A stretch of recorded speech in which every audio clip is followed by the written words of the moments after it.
이젠 다 망한 것 같아. 사위야, 나 이제 어떻게 해야 해? 장인어른의 농장이 파산 직전이었습니다. 30년 과수농가가 문을 닫을 위기였는데 한국 사위가 딸기 씨앗을 들고 나타났습니다. 사람들은 그걸 보고 비웃었습니다. 하지만 그건 비웃음이 아니라 무지였습니다. 1년 후 그 농장은 싱가포르와 홍콩 바이어들이 줄을 서는 수출 농가가 됐습니다. 한국 딸기 농법이 호주 땅에서 기적을 만든 그 1년의 놀라운 기록을 지금 공개합니다. 구독과 좋아요는 영상 제작에 큰 힘이 됩니다. 안녕하세요. 저는 제이슨 하워드입니다. 지금부터 제가 겪은 놀라운 이야기를 들려드리려고 합니다. 멜버른 도심의 사무실에서 농업 컨설팅 보고서를 작성하던 어느 목요일 오후였어요. 책상 위 전화기가 울렸고 화면에는 아내 지은의 이름이 떠올랐습니다. 평소와 달리 그녀의 목소리에는 걱정이 가득했어요. 호주 퀸즐랜드에 계신 장인어른의 농장 사정이 좋지 않다는 얘기였습니다. 결혼한 지 5년째인 저는 농업 컨설턴트로 일하며 호주 전역의 농가들을 다니고 있었어요. 대학에서 농업경제학을 전공했고 졸업 후에는 여러 농장의 생산성 향상 프로젝트를 진행해왔습니다. 하지만 정작 장인어른의 농장에 대해서는 자세히 알지 못했어요. 매년 명절 때만 짧게 방문했고 농사일에 대해 깊이 이야기를 나눈 적이 없었거든요. 지은의 설명에 따르면 장인어른은 30년 넘게 복숭아와 자두를 재배해 오셨다고 합니다. 한때는 지역에서 알아주는 과수농가였지만 최근 몇 년간 아시아 시장으로의 수출이 급격히 줄어들었대요. 인건비는 오르고 기후는 예측하기 어려워졌으며 무엇보다 경쟁력 있는 작물을 찾지 못하고 계신다는 겁니다. 전화를 끊고 나서 저는 한동안 창밖을 바라봤습니다. 도시의 빌딩 숲 너머로 보이는 하늘은 맑았지만 제 마음속에는 복잡한 생각들이 소용돌이쳤어요. 컨설턴트로서 수많은 농가의 문제를 해결해왔지만 가족의 일이 되니 부담감이 달랐습니다. 그날 저녁 집으로 돌아온 저는 지은과 마주 앉아 장인어른의 상황에 대해 더 자세히 들었습니다. 그녀가 보여준 사진 속 농장은 넓었지만 어딘가 활기가 없어 보였어요. 오래된 과수원 사이로 빈 공간들이 눈에 띄었고 일부 나무들은 관리가 제대로 되지 않은 듯 했습니다. 지은이 조심스럽게 물었어요. 주말에 함께 농장에 가볼 수 있겠냐고요. 저는 고개를 끄덕였습니다. 사실 속으로는 막막한 기분이었어요. 장인어른 농장의 문제가 단순히 몇 가지 조언으로 해결될 만큼 간단하지 않다는 걸 이미 짐작하고 있었거든요. 하지만 가만히 있을 수만은 없었습니다. 그날 밤 저는 잠이 오지 않아 서재로 갔어요. 책장에서 호주 농업 수출 현황 자료를 꺼내 들었습니다.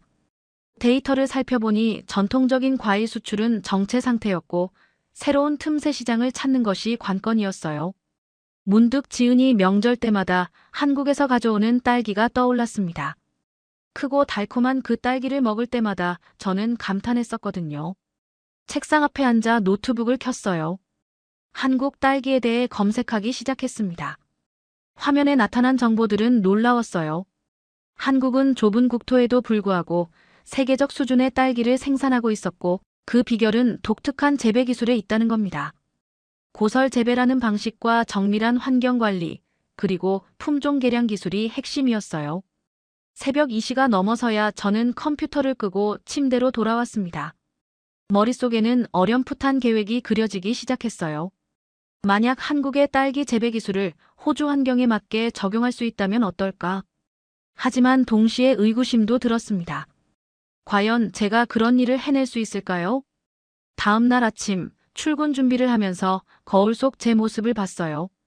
눈가에 다크서클이 생겼지만 눈빛만은 이상하게 반짝이고 있었습니다. 뭔가 중요한 전환점이 다가오고 있다는 예감이 들었어요. 장인어른 농장의 위기가 어쩌면 새로운 기회가 될 수도 있겠다는 생각이 들었습니다. 주말 아침 일찍 저희 부부는 퀸즐랜드로 향했습니다. 멜버른에서 북쪽으로 약 1700km, 이틀간의 긴 여정이었어요. 지은은 어린 시절 이야기를 들려주었습니다. 아버지가 새벽같이 과수원을 돌보시던 모습, 수학철의 기억들이요. 한국에서 이민 온 첫 세대로 맨손으로 농장을 일구신 장인어른. 30년을 버티신 그 세월이 얼마나 고됐을지 짐작이 갔습니다. 이틀간의 운전 끝에 도착한 농장은 생각보다 규모가 컸어요. 입구에 세워진 낡은 표지판에는 김영수 농장이라고 적혀 있었습니다. 자갈길을 따라 들어가니 오래된 농가주택이 보였고 그 뒤로 광활한 과수원이 펼쳐져 있었어요. 하지만 가까이 다가갈수록 농장의 실상이 드러났습니다. 장인어른께서 현관 앞에서 우리를 맞이하셨어요. 70대 중반이셨지만 여전히 건강해 보이셨습니다. 다만 얼굴에는 피로가 역력했어요. 악수를 나누며 느낀 손은 거칠고 굳은 살이 박혔지만 악력은 여전히 강했습니다. 장모님께서 준비해 주신 점심을 먹으며 우리는 농장 이야기를 나눴습니다. 장인어른은 담담하게 현실을 설명하셨어요. 올해 복숭아 수확량은 작년보다 20% 감소했고 아시아 바이어들은 더 싼 가격을 요구한다는 겁니다. 게다가 최근 몇 년간 이상기후로 인해 냉해 피해도 잦아졌다고 하셨어요. 가장 큰 문제는 후계자가 없다는 점이었습니다. 지은의 오빠는 시드니에서 변호사로 일하고 있었고 농장을 물려받을 의사가 전혀 없었어요. 장인어른은 결국 농장을 팔아야 할지도 모른다고 말씀하셨습니다. 그 말을 하실 때 목소리가 약간 떨리는 게 느껴졌어요. 식사 후 저는 장인어른과 함께 농장을 둘러봤습니다. 복숭아 나무들은 줄지어 서 있었지만 일부는 병들어 보였어요. 자두나무 구역도 마찬가지였습니다. 관계시설은 노후화되어 있었고 저장 창고도 현대화가 필요해 보였어요. 컨설턴트로서 본능적으로 문제점들이 눈에 들어왔습니다. 하지만 긍정적인 부분도 있었어요. 토양은 생각보다 비옥했고 일조량도 풍부했습니다. 지하수 공급도 안정적이었어요. 기본 인프라는 갖춰져 있었던 겁니다. 문제는 무엇을 어떻게 재배할 것인가였습니다. 저녁 무렵 저는 농장 한쪽에 비어있는 넓은 공간을 발견했어요. 장인어른께 여쭤보니 원래 감귤을 심으려고 준비했던 땅인데 계획을 포기했다고 하셨습니다. 약 2헥타르 정도 되는 평평한 부지였어요. 저는 그 땅을 바라보며 머릿속으로 계산하기 시작했습니다. 밤이 되어 식탁에 둘러앉았을 때 저는 조심스럽게 입을 열었습니다. 새로운 작물을 시도해보는 건 어떻겠냐고요. 장인어른은 회의적인 표정을 지으셨어요. 이미 여러 가지를 시도해봤지만 다 실패했다고 하셨습니다. 블루베리도 심어봤고 아보카도도 시도했지만 수지 타산이 맞지 않았다는 거예요. 저는 한국 딸기 이야기를 꺼냈습니다. 장인어른의 눈빛이 미묘하게 변했어요. 딸기라니, 호주에도 딸기 농가는 많은데 뭐가 다르냐고 물으셨습니다. 저는 한국의 재배 방식이 완전히 다르다고 설명했어요. 지은도 거들었습니다. 한국 딸기의 크기와 당도, 그리고 품질이 얼마나 뛰어난지 이야기했어요. 하지만 장인어른은 고개를 저으셨습니다. 딸기는 관리가 까다롭고 초기 투자 비용도 만만치 않다고요. 게다가 자신은 딸기 농사 경험이 전혀 없다고 하셨어요.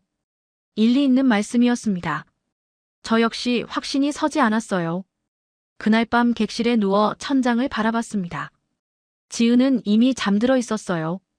저는 조용히 일어나 노트북을 꺼내 한국 딸기 농법에 대한 자료를 더 찾아봤습니다.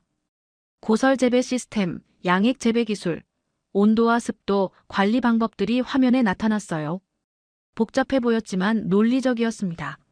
문득 제 자신에게 물었어요. 정말 이걸 해낼 수 있을까? 저는 컨설턴트일 뿐 실제 농사를 지어본 적은 없었습니다. 하지만 동시에 이런 생각도 들었어요. 지금 시도하지 않으면 영영 기회가 없을지도 모른다고요. 장인어른 농장은 기로에 서 있었고 누군가는 과감한 결단을 내려야 했습니다. 새벽 3시가 넘어서야 노트북을 덮었습니다. 마음속으로 결심이 섰어요. 내일 아침 장인어른께 제대로 된 제안을 드려야겠다고요. 단순한 아이디어가 아니라 구체적인 계획을 가지고 말씀드려야 한다고 생각했습니다. 다음 날 아침 일찍 일어나 농장을 다시 둘러봤습니다. 새벽 공기는 상쾌했고 해가 떠오르며 과수원이 황금빛으로 물들었어요. 빈 부지를 다시 살펴보며 토양을 만져봤습니다. 아침 식사 자리에서 저는 장인어른께 본격적인 제안을 드렸습니다. 한국 딸기 농법을 호주 환경에 맞게 적용해 보자는 거였어요. 장인어른은 여전히 회의적이셨습니다. 하지만 제가 준비한 자료들을 보여드리자 조금씩 관심을 보이기 시작하셨어요. 저는 노트북을 펼쳐 한국 딸기 시장 데이터를 보여드렸습니다. 한국산 딸기는 홍콩, 싱가포르, 말레이시아에서 일반 딸기보다 2배에서 3배 높은 가격에 팔리고 있었어요. 장인어른이 물으셨습니다. 그럼 왜 호주에서는 그런 딸기를 못 만드냐고요? 저는 설명했습니다. 한국은 고설 재배라는 독특한 방식을 사용한다고요. 땅에 직접 심는 게 아니라 허리 높이의 선반에서 재배하는 방식이었습니다. 이렇게 하면 병해충 관리가 쉽고 작업 효율도 높아진다고 했어요. 하지만 장인어른의 가장 큰 우려는 비용이었습니다. 초기 투자금이 얼마나 드느냐고 물으셨어요. 솔직히 말씀드려야 했습니다. 고설 재배 시스템 구축에는 상당한 비용이 필요했어요. 하우스 설치, 양액 시스템, 온도 조절 장치까지 포함하면 만만치 않은 금액이었습니다. 그때 지은이 끼어들었어요. 작게 시작해보면 어떻겠냐고요. 전체 2헥타르를 한 번에 하는 게 아니라 시범적으로 0.2헥타르만 먼저 해보자는 제안이었습니다. 좋은 아이디어였어요. 저도 동의했습니다.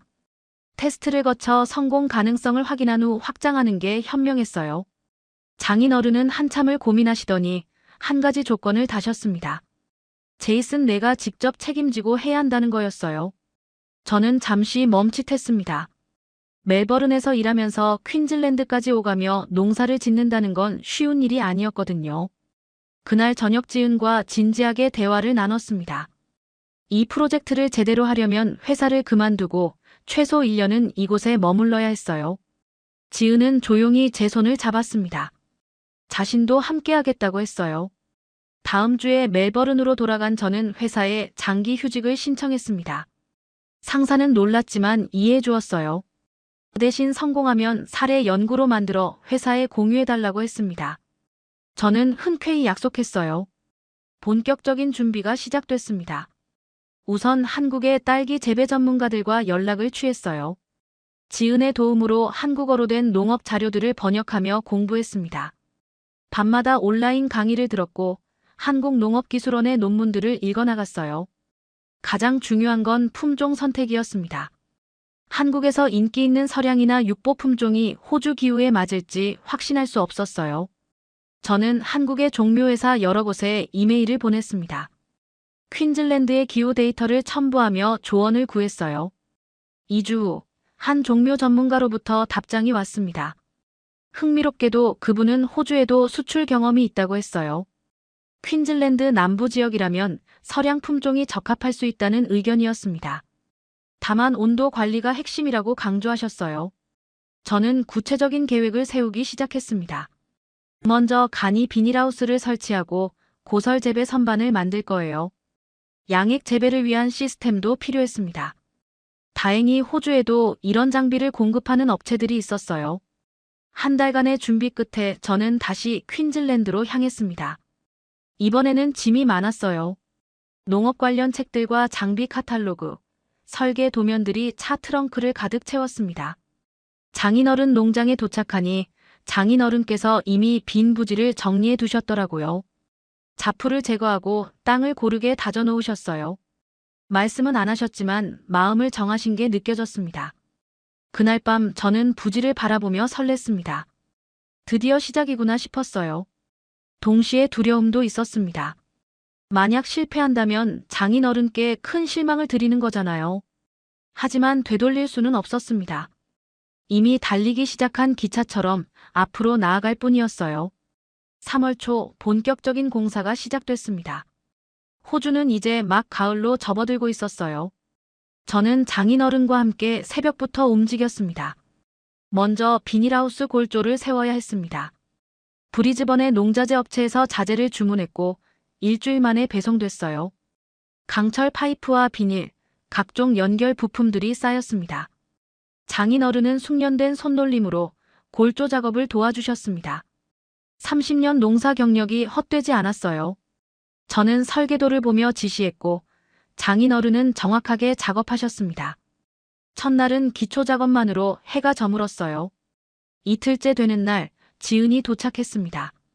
그녀는 작업복을 입고 나타났어요. 함께 일하겠다는 거였습니다. 셋이서 작업하니 속도가 빨라졌어요. 일주일 만에 기본 골조가 완성됐습니다. 다음은 고설 재배 선반을 만드는 작업이었습니다. 이게 핵심이었어요.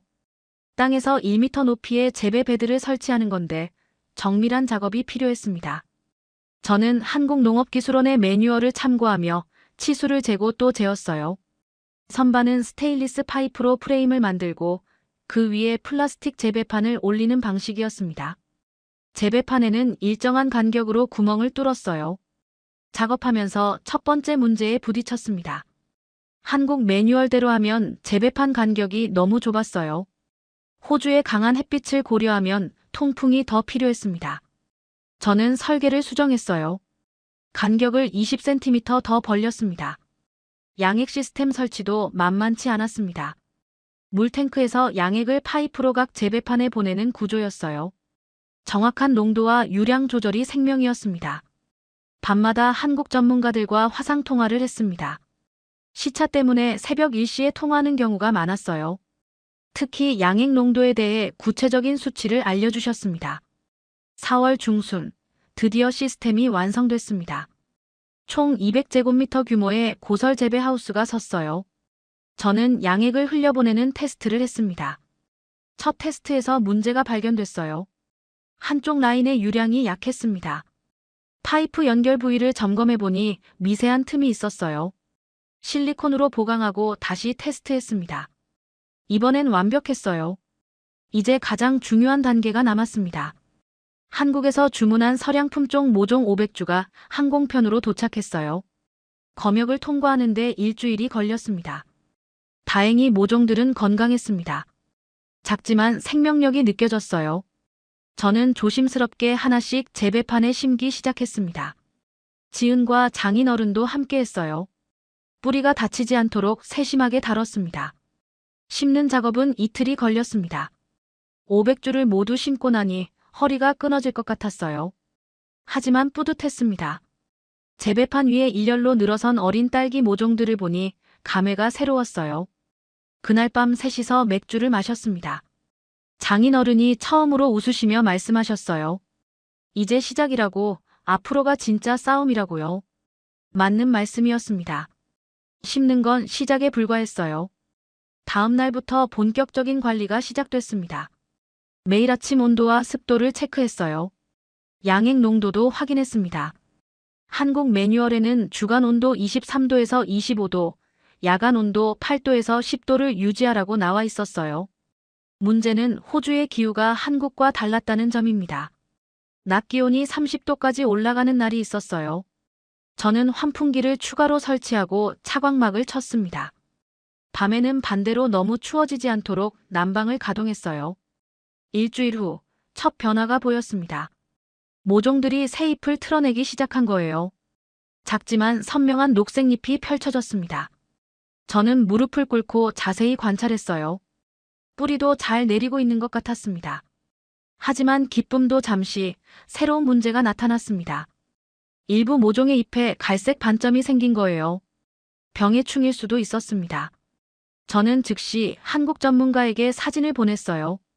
답변은 다음 날 왔습니다. 탄저병 초기 증상일 가능성이 높다고 했어요. 즉시 격리하고 친환경 살균제를 살포하라는 조언이었습니다. 저는 서둘러 약품을 구입해 처리했어요. 긴장된 일주일이 지나고 증상은 더 이상 퍼지지 않았습니다. 격리한 모종들도 회복세를 보였어요. 첫 위기를 넘긴 겁니다. 저는 안도의 한숨을 내쉬었습니다. 5월이 되자 딸기 모종들은 눈에 띄게 자라났습니다. 잎이 무성해지고 줄기도 굵어졌어요. 꽃이 피고 열매를 맺는 단계가 관건이었습니다. 한국 매뉴얼에 따르면 이 시기에 온도 관리가 중요했습니다. 저는 매일 밤 온도계를 확인하며 난방을 조절했어요. 어느 날 아침 드디어 첫 번째 꽃봉오리를 발견했습니다. 작고 하얀 봉오리가 잎 사이로 고개를 내밀었어요. 저는 지은을 불렀습니다. 하지만 새로운 고민이 생겼습니다. 수분 문제였어요. 저희 하우스는 폐쇄형이라 벌을 들여놓기 어려웠습니다. 저는 인공 수분을 결정했습니다. 작은 붓으로 꽃가루를 옮기는 방식이었어요. 매일 아침 꽃이 핀 모종들을 돌며 수분 작업을 했습니다. 2주 후 첫 열매가 맺히기 시작했습니다. 꽃이 지고 그 자리에 작은 초록색 열매가 보였어요.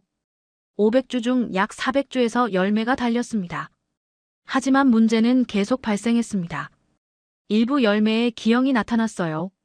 저는 원인을 분석하기 시작했습니다. 한국 전문가에게 문의한 결과 첫 수확기에 흔한 현상이라고 했어요. 조언대로 양액 농도를 조정했습니다. 6월 초, 첫 열매가 붉게 익기 시작했습니다. 초록색이던 딸기가 점점 붉은색으로 변했어요. 완전히 익으려면 일주일은 더 기다려야 했습니다. 드디어 수확의 날이 왔습니다. 6월 15일, 저는 장인어른과 지은을 불러 모았어요. 장인어른은 조용히 미소를 지으시며 들어오셨습니다. 붉게 익은 딸기를 조심스럽게 따냈습니다. 크기는 중간 정도였지만 색깔은 선명했어요. 저는 그 딸기를 씻어 장인어른께 드렸습니다. 장인어른이 한 입 베어 물으셨습니다. 천천히 씹으시더니 눈을 크게 뜨셨어요. 달다고 하셨습니다. 당도계로 재보니 14브릭스가 나왔습니다. 한국산 딸기의 평균 당도가 12에서 13브릭스라는 걸 생각하면 대단한 결과였어요. 호주의 강한 햇빛이 장점으로 작용했습니다. 첫 수확량은 총 15kg이었습니다. 저는 몇 개를 샘플로 보관하고 나머지는 지역 시장에 내보냈습니다. 놀랍게도 당일 완판됐습니다. 시장 관계자가 전화를 걸어왔어요. 손님들이 맛을 보고 전부 사갔다고 했습니다. 하지만 저는 신중했습니다. 일주일에 한두 번 소량씩 공급하겠다고 답했어요. 품질 유지가 우선이었습니다. 그 후 한 달간 재배 기술을 다듬었습니다.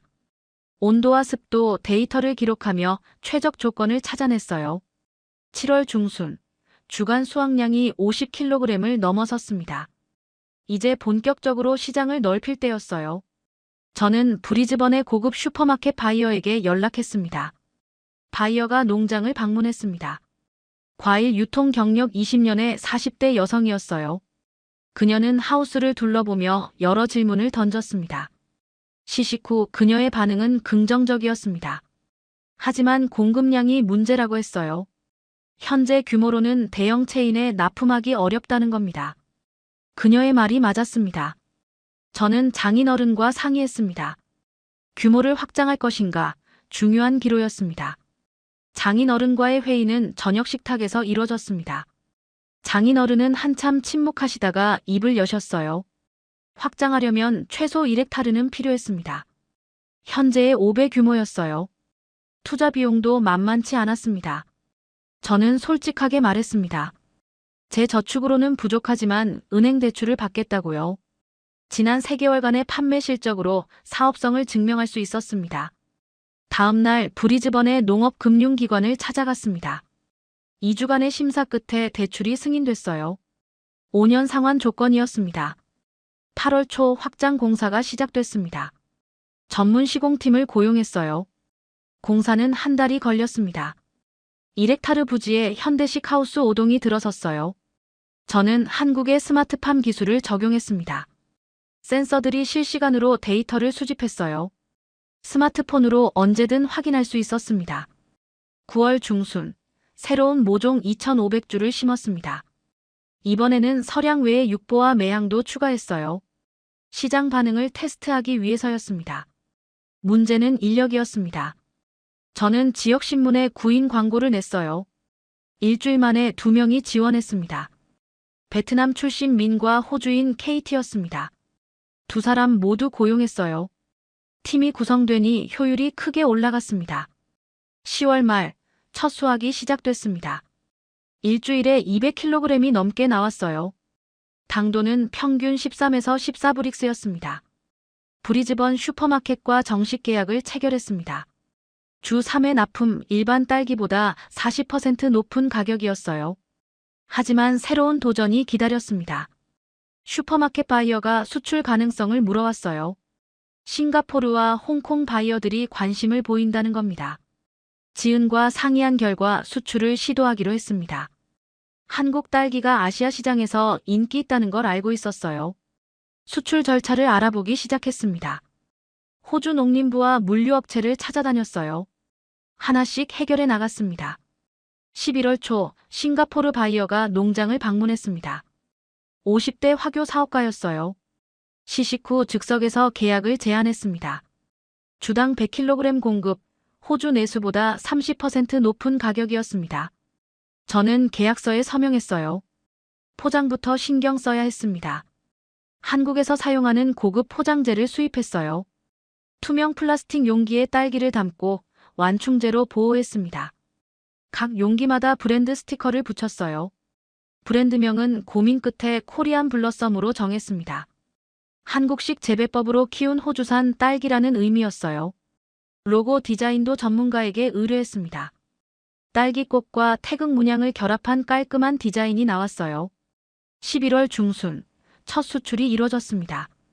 100kg을 브리즈번 공항으로 운송했어요. 항공 화물로 싱가포르까지는 5시간이면 도착했습니다. 신선도 유지가 관건이었어요. 2일 후 싱가포르 바이어에게서 연락이 왔습니다. 물건이 완벽한 상태로 도착했다고 했어요.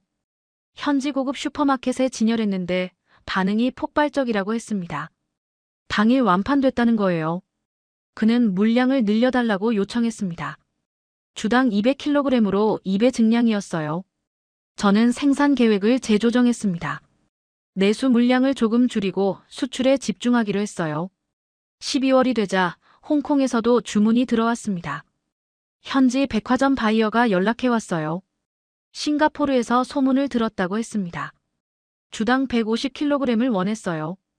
이제 총 수출량이 주당 350kg이 됐습니다.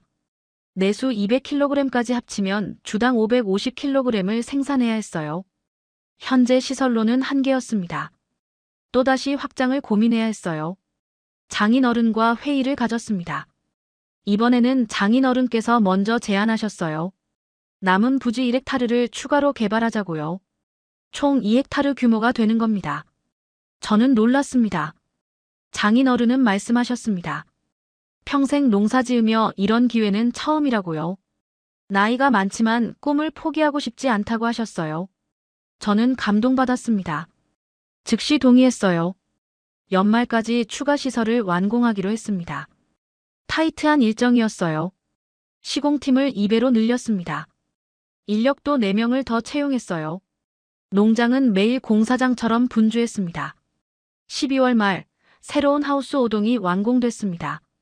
총 10동 규모가 됐어요. 모종 5,000주를 추가로 심었습니다. 내년 3월부터는 주당 1톤 생산이 가능할 것으로 예상됐어요. 연말 결산을 해보니 놀라운 수치가 나왔습니다. 1년간 매출이 50만 호주 달러를 넘었어요. 순이익도 15만 달러였습니다. 대출 상환을 하고도 충분히 남는 금액이었어요. 장인어른께서 처음으로 웃으시며 말씀하셨습니다. 농장을 팔려던 게 1년 전인데 이제는 지역에서 가장 성공한 농장이 됐다고요. 감회가 깊으셨던 것 같습니다. 크리스마스 저녁 가족 모두 모여 식사를 했습니다. 장모님이 정성껏 준비하신 음식이 식탁에 가득했어요. 지은의 오빠도 시드니에서 왔습니다. 그는 농장의 변화에 놀라워했어요. 식사 후 장인어른이 샴페인을 따르셨습니다. 우리는 건배했어요. 새로운 시작을 축하하며 잔을 부딪혔습니다. 창밖으로 보이는 하우스들이 불빛으로 빛나고 있었어요. 저는 1년 전을 떠올렸습니다. 막막했던 그때 작은 아이디어 하나로 시작했던 프로젝트가 이렇게 성장할 줄 몰랐어요. 한국 사위로서 장인어른 농장을 살린 것에 자부심을 느꼈습니다. 2025년 새해가 밝았습니다. 1월 농장은 완전히 새로운 모습이었어요. 10동의 하우스가 질서정연하게 늘어서 있었고 직원은 총 8명으로 늘어났습니다. 작은 가족 농장이 중견기업으로 성장한 겁니다. 1월 중순 호주 농업부에서 연락이 왔습니다. 저희 농장이 혁신 농업 모델로 선정됐다는 거예요. 한국 농법을 호주 환경에 성공적으로 적용한 사례로 주목받게 됐습니다. 다음 달 농업 박람회에서 발표해달라고 요청했어요. 저는 흔쾌히 수락했습니다. 이 경험을 다른 농가들과 나누고 싶었어요. 발표 준비를 하며 지난 1년을 정리했습니다. 실패와 성공, 시행착오의 연속이었지만 결국 해냈다는 게 뿌듯했어요. 2월 초 브리즈번 컨벤션 센터에서 농업 박람회가 열렸습니다. 500명이 넘는 청중 앞에서 발표했어요. 한국 딸기 농법의 핵심 기술과 호주 기후에 맞춘 변형 과정을 설명했습니다. 청중들의 반응은 열광적이었어요. 발표 후 많은 농가들이 찾아왔습니다. 자신들도 시도해보고 싶다고 했어요. 저는 기꺼이 노하우를 공유했습니다. 몇몇 농가와는 컨설팅 계약도 체결했어요. 새로운 수입원이 생긴 겁니다. 3월이 되자 생산량이 예상대로 주당 1톤을 넘어섰습니다. 수출 물량도 안정적으로 공급할 수 있게 됐어요. 싱가포르와 홍콩에 이어 말레이시아에서도 주문이 들어왔습니다. 아시아 시장에서 코리안 블러썸 브랜드가 자리 잡기 시작했어요. 장인어른은 이제 농장 경영에서 한 발 물러나셨습니다. 대신 품질 관리 자문 역할을 맡으셨어요. 30년 경험이 큰 도움이 됐습니다. 저는 전략과 영업에 집중할 수 있었어요. 어느 날 지은이 제안했습니다. 농장 체험 프로그램을 운영하면 어떻겠냐고요. 관광객들에게 딸기 따기 체험을 제공하는 겁니다. 좋은 아이디어였어요. 추가 수익도 되고 브랜드 홍보 효과도 있었습니다. 4월부터 주말마다 농장 체험을 시작했습니다. 특히 한국인 관광객들의 반응이 좋았어요. 호주에서 한국식 딸기를 맛볼 수 있다는 게 신기하다고 했습니다. 입소문이 나면서 예약이 밀려들었어요. 5월 초 한국의 한 농업 전문지에서 취재 요청이 왔습니다. 해외에서 성공한 한국 농법 사례를 다룬다는 거예요. 기자가 직접 호주까지 날아왔습니다. 이틀간 농장을 취재하고 인터뷰를 진행했어요. 기사가 나간 후 한국에서도 주목받기 시작했습니다. 농업기술원에서 연락이 왔어요. 한국-호주 농업기술 교류 프로그램의 모델 케이스로 삼고 싶다고 했습니다. 저는 영광이라고 답했어요. 여름이 다가오며 새로운 도전을 준비했습니다. 연중 생산 체계를 갖추는 거였어요. 겨울철에도 안정적으로 생산하려면 추가 투자가 필요했습니다. 난방 시스템과 보온재를 보강하기로 했어요. 6월 말 저는 장인어른과 함께 농장을 거닐었습니다. 일몰이 아름다웠어요. 장인어른께서 말씀하셨습니다. 1년 반 전만 해도 이 농장을 포기하려 했는데 이제는 손자들에게 물려줄 자산이 됐다고요. 저는 고개를 끄덕였습니다. 한국 사위로서 장인어른 농장에 한국 딸기를 심었고 그것이 수출 대박으로 이어졌어요. 두 나라의 기술과 문화가 만나 만들어낸 성과였습니다. 저녁 식탁에서 지은이 물었습니다. 다음 목표가 뭐냐고요? 저는 웃으며 답했어요. 규모를 5헥타르까지 늘리고 유럽 시장도 개척하고 싶다고요. 꿈은 계속 커지고 있었습니다. 장인어른께서 샴페인을 따르셨습니다. 우리는 다시 한번 건배했어요. 새로운 도전을 향해, 더 큰 미래를 향해 잔을 들었습니다. 창밖하우스들의 불빛이 희망처럼 빛나고 있었습니다. 제이슨 하워드, 호주의 한국 사위. 그리고 이제는 성공한 딸기 농부. 저의 이야기는 여기서 끝이 아닙니다. 새로운 시작일 뿐입니다. 감사합니다.